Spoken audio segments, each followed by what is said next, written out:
1979년 10월의 토요일 오후였습니다. 혜자는 서울 변두리 판잣집 마을 골목 끝에 있는 낡은 창고 건물 앞에 섰습니다. 페인트가 벗겨진 철문, 깨진 유리창이 을씨년스러웠습니다. 혜자는 작은 가방 하나와 나무 십자가를 들고 문을 열었습니다.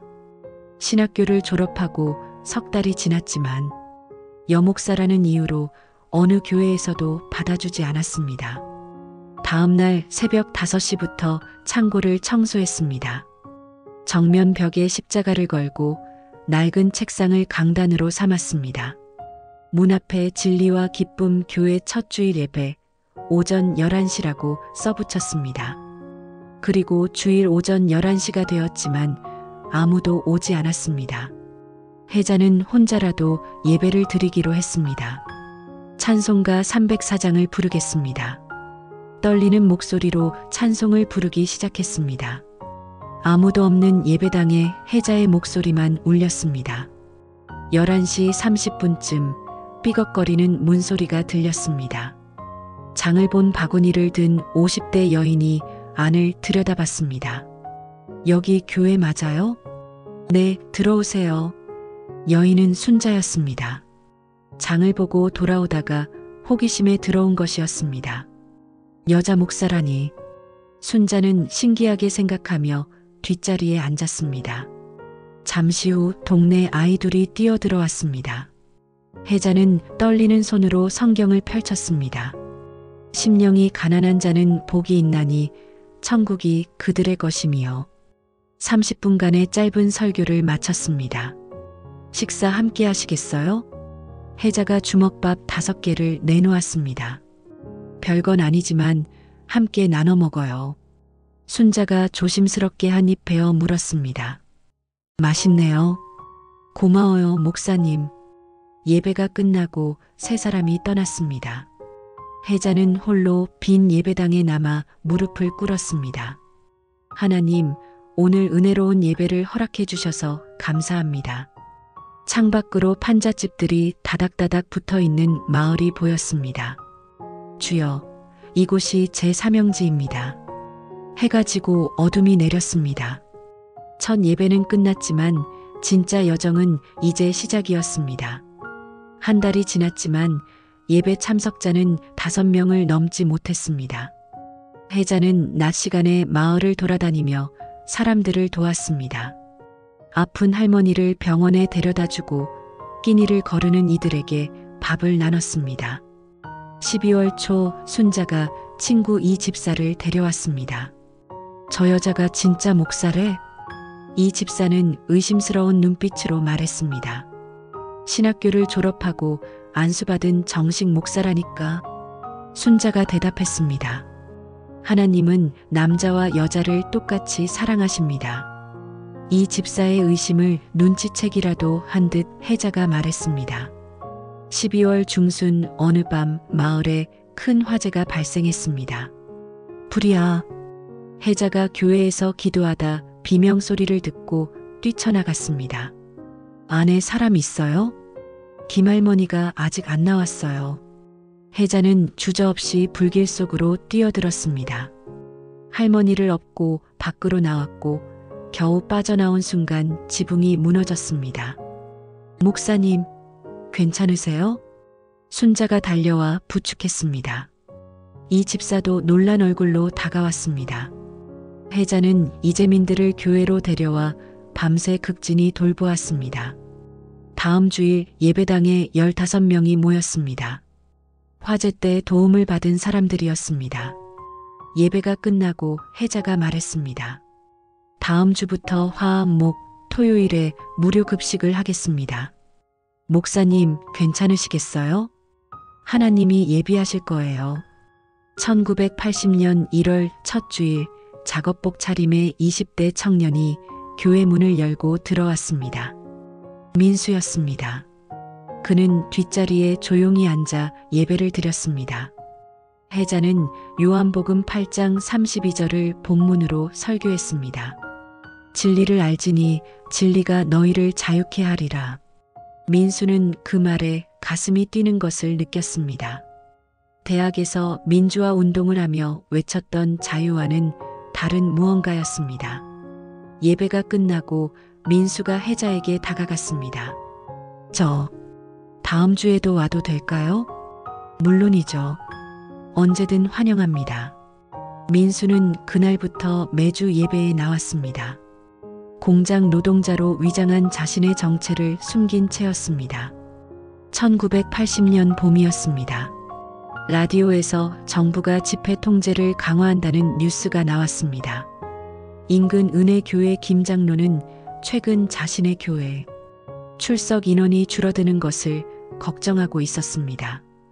판잣집 마을에 새로 생긴 교회 때문에 사람들이 그쪽으로 간다던데요. 집사의 말에 김장로의 얼굴이 굳었습니다. 여 목사가 하는 곳이래요. 김장로는 직접 확인하러 갔습니다. 진리와 기쁨 교회 목사시죠? 나는 은혜 교회 김장로라고 하오. 김장로가 교회 안을 둘러봤습니다. 무료 급식 준비 중인 음식들이 눈에 들어왔습니다. 속으로 불편함을 느낀 김장로는 며칠 후 교회 당회에서 말했습니다. 여자가 목사를 한다는 교회가 생겼습니다. 성경 말씀에 어긋나지 않습니까? 김장로는 의도적으로 소문을 퍼뜨렸습니다. 진리와 기쁨 교회, 거긴 이단이야. 4월 첫째 주 수요일 오후 낯선 남자 2명이 교회로 들어왔습니다. 여기 목사가 누구요? 제가 담임 목사입니다. 박 형사가 교회 안을 날카롭게 둘러봤습니다. 제보를 받았소. 이 교회에 불순분자가 드나든다고. 혜자의 가슴이 철렁 내려앉았습니다. 운동권 대학생이 이 교회를 거점으로 삼고 있다는 첩보가 들어왔소. 누군가 민수가 이 교회에 다닌다고 제보한 것이었습니다. 우리 교회는 하나님께 예배를 드리고 가난한 이들을 섬길 뿐입니다. 이 교회 교인들 명단 제출하시오.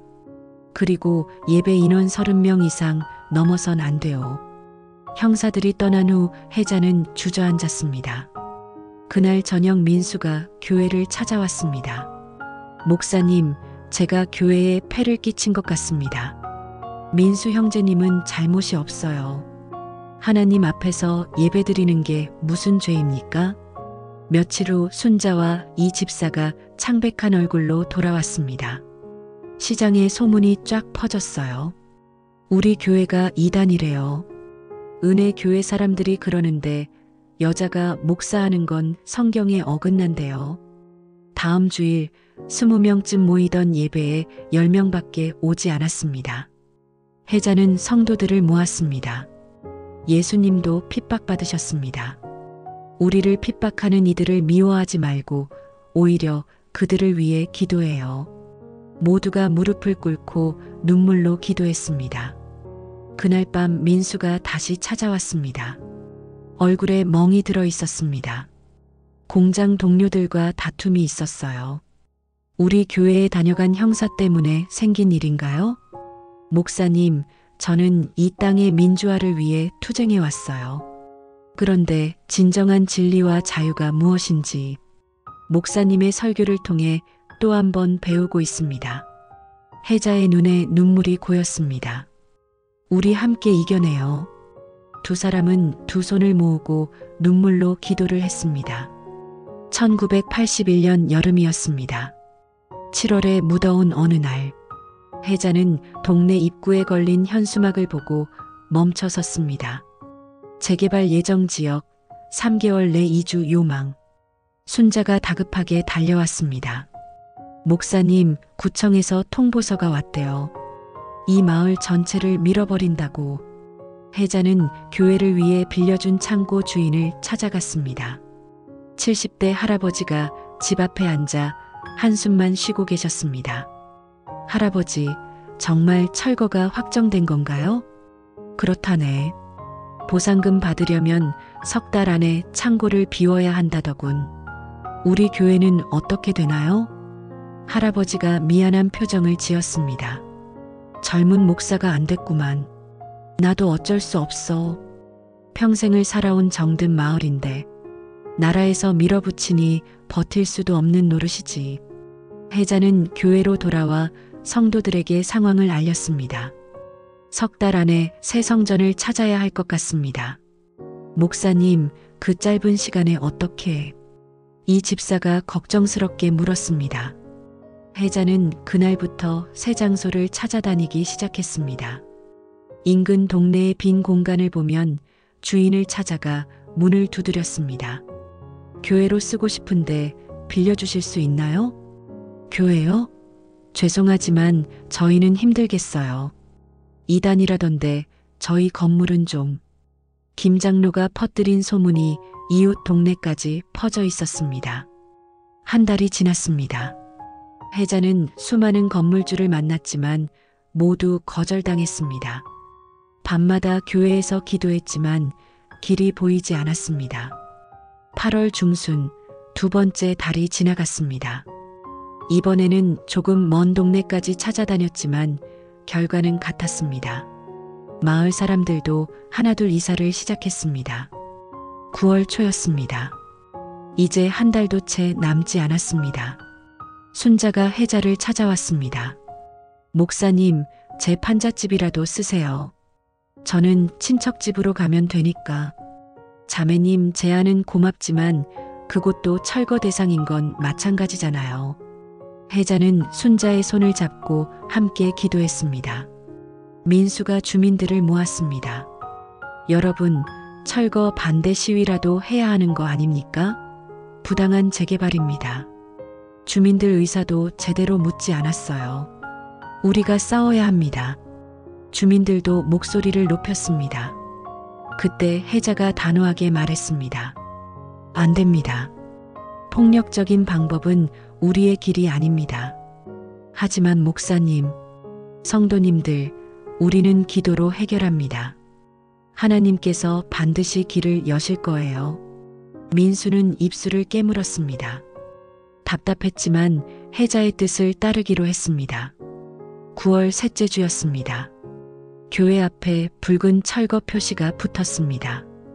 이제 일주일밖에 남지 않았다는 뜻이었습니다. 그날 오후 예상치 못한 방문객이 왔습니다. 김 장로였습니다. 목사님, 소식 들었습니다. 김 장로는 묘한 미소를 띠며 말했습니다. 철거 때문에 난처하시겠군요. 내가 제안 하나 하겠소. 무슨 제안이신가요?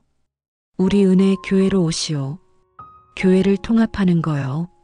혜자는 김 장로를 바라봤습니다. 진리와 기쁨 교회 성도들도 다 우리 교회로 오면 됩니다. 대신 목사님은 오셔서 전도사로 일하시면 되고, 김 장로의 제안은 교회를 흡수하겠다는 뜻이었습니다. 감사하지만 거절하겠습니다. 왜요? 이게 가장 현실적인 해결책 아닙니까? 김 장로의 목소리에 짜증이 섞였습니다. 하나님께서 제게 맡기신 양떼입니다. 제가 지켜야 해요.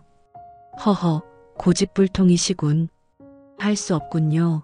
일주일 후면 길바닥에 나앉을 텐데. 김 장로가 돌아갔습니다. 그날 저녁 긴급성도 모임이 열렸습니다. 20명 남짓한 성도들이 모였습니다. 목사님, 우리가 뭘 도와드릴 수 있을까요? 돈을 모아볼까요? 제가 아는 분한테 물어볼게요. 성도들이 각자 할 수 있는 방법을 제안했습니다. 고맙습니다. 하지만 지금 우리에게 가장 필요한 건, 혜자가 말을 이었습니다. 기도입니다. 이번 토요일 밤부터 주일 새벽까지 기도회를 하겠습니다. 토요일 밤 8시였습니다. 예상보다 많은 사람들이 모였습니다. 마을을 떠나지 않은 주민들, 다른 동네에서 소문 듣고 온 사람들까지 50명이 넘었습니다. 시작하겠습니다. 혜자가 무릎을 꿇자 모든 사람이 따라 무릎을 꿇었습니다. 하나님, 저희를 불쌍히 여기소서. 저희에게 길을 보여주소서. 기도 소리가 교회를 가득 채웠습니다. 밤 10시가 넘었습니다. 기도는 계속되었습니다. 어떤 이는 큰 소리로, 어떤 이는 눈물로 기도했습니다. 밤 11시쯤이었습니다. 교회 문이 조심스럽게 열렸습니다. 낡은 옷을 입은 10살쯤 되어 보이는 소녀가 문 앞에 섰습니다. 여기 교회 맞아요? 소녀의 목소리가 작게 울렸습니다. 혜자가 일어나 소녀에게 다가갔습니다. 그래, 맞아. 들어와. 넌 누구니? 저는 미주예요. 부모님이 돌아가셔서 친척 집에 있었는데 거기도 재개발로 쫓겨났어요. 갈 데가 없어요. 미주의 눈에 눈물이 가득했습니다. 당분간은 우리 교회에서 나와 함께 지내자. 혜자는 미주를 안아주었습니다. 미주의 몸이 매우 뜨거웠습니다. 체온이 39도가 넘게 열이 나고 있었습니다. 너무 늦은 시간이라 병원을 찾을 수 없었습니다. 혜자는 미주의 몸과 얼굴을 찬 수건으로 닦아주며 보살폈습니다. 모두가 열을 내려달라고 간곡히 기도했습니다. 몇 시간 뒤 기적처럼 열이 내렸고 미주는 교회 한쪽에서 잠들었습니다. 성도들은 계속 기도했습니다. 새벽 3시였습니다. 민수가 일어나 창밖을 바라봤습니다. 동쪽 하늘이 조금씩 밝아오고 있었습니다. 목사님, 해가 뜨고 있습니다. 혜자도 일어나 창밖을 봤습니다. 네, 새로운 날이 오고 있네요. 하나님께서 우리를 버리지 않으시겠죠? 민수의 목소리가 떨렸습니다. 그럼요. 반드시 길을 여실 거예요. 우리가 할 일은 끝까지 믿고 기다리는 거예요. 새벽 6시 밤샘 기도회가 끝났습니다. 모두의 눈은 충혈되어 있었지만 신기하게도 평안해 보였습니다. 미주가 잠에서 깨어 혜자에게 다가왔습니다. 목사님, 저도 기도할래요. 우리 교회 없어지지 않게. 혜자는 미주를 꼭 끌어안았습니다. 그래, 미주야. 우리 함께 기도하자. 주일 오전 예배가 끝나고 성도들이 각자 집으로 돌아갔습니다. 혜자는 혼자 교회에 남아 청소를 하며 생각했습니다.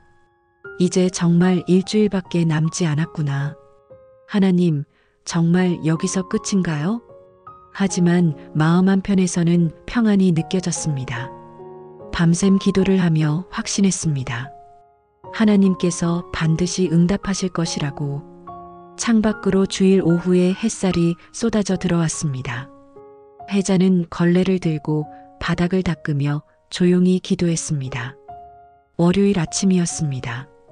철거까지 6일 남았습니다. 교회 전화벨이 울렸습니다. 진리와 기쁨 교회죠? 독립일보 이동철 기자입니다. 목사님, 교회 이야기를 취재하고 싶습니다. 오후 2시 기자가 와서 교회를 취재했습니다. 다음 날 신문에 큰 기사가 실렸습니다. 판자촌의 여목사, 철거 위기 속에서도 이웃 섬겨. 그날부터 교회로 전화가 쏟아졌습니다. 목사님, 도와드리고 싶습니다. 저희 교회에서 헌금을 모았습니다. 수요일 오전 혜자의 은사인 신 목사님에게서 전화가 왔습니다. 신문 기사를 봤네. 지금 서울로 올라가려고 해. 수요일 저녁 신 목사가 도착했습니다. 혜자야, 내가 잘 견뎌냈구나. 내가 다른 제자들한테 연락했어. 다들 돕겠다고 하더구나. 여제자라는 이유로 너에게 기회를 주지 못했던 자신이 부끄럽구나. 그리고 목요일 아침 박 형사가 교회를 찾아왔습니다. 표정이 저번과는 달랐습니다. 목사님, 제 딸이 급성 백혈병 진단을 받았습니다. 아내가 목사님께 기도를 부탁해보라고. 박 형사의 목소리가 떨렸습니다. 혜자는 주저하지 않았습니다. 지금 가겠습니다. 박 형사의 집에 도착했습니다. 침대에 누운 소녀의 손을 잡고 혜자가 기도를 시작했습니다. 하나님 아버지, 이 어린 생명을 긍휼히 여기소서. 혜자는 30분이 넘는 시간 동안 간절히 기도했습니다. 형사님, 병원 치료를 계속하세요. 하나님은 의사의 손을 통해서도 일하십니다. 금요일 아침 박 형사에게서 전화가 왔습니다. 목사님, 딸이 간밤에 갑자기 열이 떨어지고 깨어났습니다. 의사가 놀라고 있어요. 하나님께 감사드리세요. 금요일 오후 박 형사가 다시 찾아왔습니다. 목사님, 제가 상부의 교회의 사회봉사활동을 보고했습니다. 교회 건물은 한 달 더 유예를 받았습니다. 형사님, 그리고 이건 제가 드리는 헌금입니다. 새 성전 마련에 보태주세요. 토요일 아침 원래 철거일이었지만 교회는 그대로 서 있었습니다. 주님, 한 달의 시간을 허락해 주심에 감사드립니다. 새 길을 열어 보여주소서. 기적처럼 월요일부터 헌금이 모이기 시작했습니다. 민수가 공장 동료들이 모금한 돈을 가져왔습니다. 저를 빨갱이라고 경멸하던 사람들이 도와주고 싶다며 모아주었어요. 순자와 이 집사가 시장 상인들의 헌금을 가져왔습니다.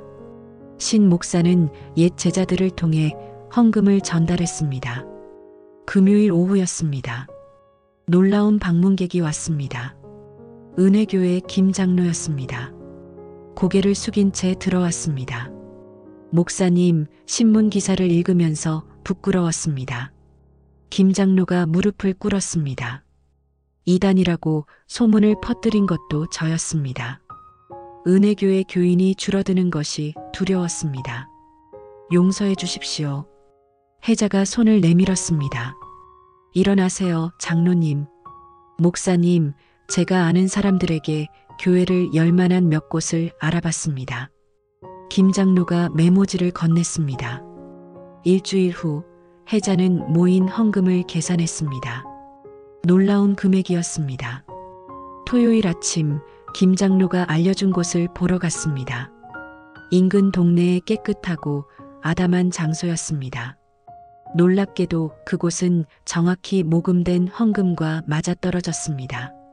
하나님께서 정확히 필요한 만큼 주신 거예요. 이 집사가 눈물을 흘렸습니다. 그날 오후 계약이 성사되었습니다. 일주일 후 이사가 시작되었습니다. 민수와 성도들이 짐을 날랐습니다. 순자와 자매, 형제들이 새 성전을 청소했습니다. 성전이 있는 건물에 십자가가 세워졌습니다. 민수가 만든 간판도 달렸습니다. 진리와 기쁨 교회. 새로운 성전을 보며 혜자는 지난 일들이 차례로 떠올랐습니다. 하나님 감사합니다. 민수가 현수막을 걸었습니다. 진리와 기쁨 교회 입당 예배. 오전 11시 300명이 넘는 사람들이 예배당을 가득 채웠습니다. 혜자가 강단에 섰습니다. 저는 3년 전 척박한 땅에 믿음의 씨앗을 뿌렸습니다. 그 씨앗이 이제 열매를 맺었습니다. 혜자가 강단에 서서 감사 기도를 드렸습니다. 이 모든 게 주님의 은혜입니다. 예배 후 함께 식사를 나눴습니다. 미주가 혜자에게 달려왔습니다. 목사님, 저도 나중에 목사님처럼 예쁜 목사가 될 거예요. 박 형사도 가족과 함께 왔습니다. 다음 주부터 저희 가족도 예배에 참석하려고 합니다. 저도 하나님을 믿고 싶습니다. 그날 저녁 혜자 혼자 예배당에 남았습니다. 이제 시작입니다. 주님의 사랑이 넘치는 교회로 이끄소서. 창문으로 저녁 노을이 들어와 십자가를 비쳤습니다. 입당 예배 다음 날 아침이었습니다. 혜자가 홀로 빈 예배당에서 기도했습니다. 순자가 들어왔습니다. 목사님, 이제 시작이죠? 네, 앞으로 더 많은 이들에게 하나님의 사랑을 전해야죠. 민수가 노숙자 무료 급식 계획을 보고했습니다. 미주가 동네 아이들을 데려왔습니다. 주일학교가 필요하겠구나. 민수 형제님이 예수님의 사랑을 아이들에게 전파해 주세요. 예배당 밖에서는 또 다른 이들이 교회 문을 두드렸습니다. 주님의 새로운 역사가 시작되고 있었습니다.